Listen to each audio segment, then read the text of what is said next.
Aşkım benim meleğim, söyle sensiz neylerim, görmediğim bir gün bile neler çeker kalbim benim.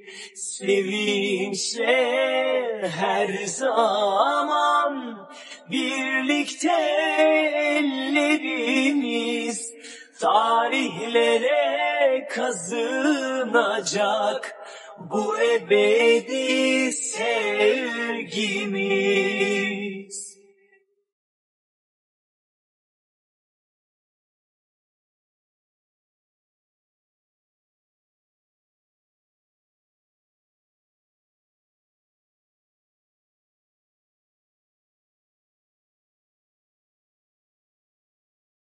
Hatırladın mı o geceyi?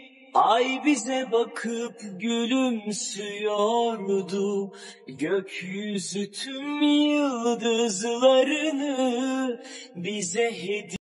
Mutfağımı bitirdim. Her yeri gayet güzel toparladım.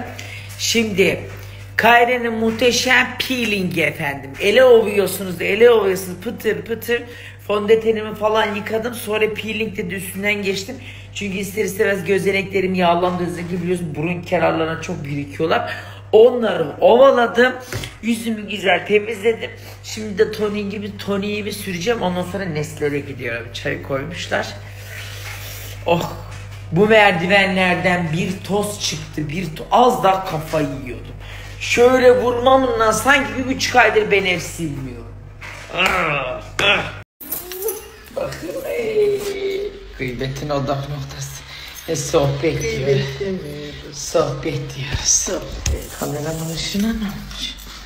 Sevgi abla vurdun mu? Hayır. Sanki bu telkene benzettim. Size Almanya çikolatasıyla kofret getirdim.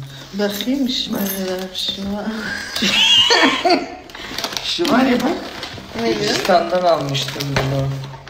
Yeni çıkarttım. Ya şunu ben çok seviyorum. Ya. Ne uyanık karı. Bunu bak Gürcistan'dan almıştım. Bozulmamıştır daha. Kaç yıl Allah gittim? seni Gürcistan'a kahretsin. ne zaman gittik kız? Nisan'da gittik. Nisan, Mayıs, Haziran. Nisan, Mayıs, Haziran, Temmuz, Ağustos, Eylül. Ay hiçbir şey olmaz. Kaç ay olmuş? Buzluktaydı bu, bir şey olmaz. Almanya yok Allah seni kahretsin. Haklısınız kızım, belki sizi düşünürsünüz. Kadir 6-7 ay geçmiş Takılma, biz daha kötülerini yemiş ya. Allah seni. Paylaşmak her zaman iyidir kızlar.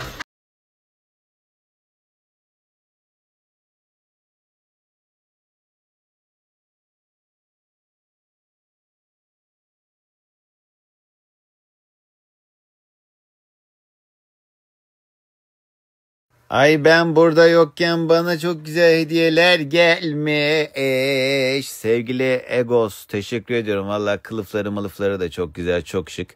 Bu benim için biraz iddialı bir model. Bir arkadaşıma hediye edeceğim bir gözlüğüm oldu en azından. Ama şu ikisi tam benlik. Hele şu. Hemen bakıyoruz. Kardeşinize ay nasıl olacak?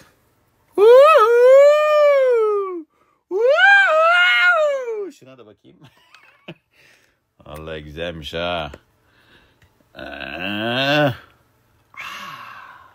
Yanları manları şekil. Teşekkürler.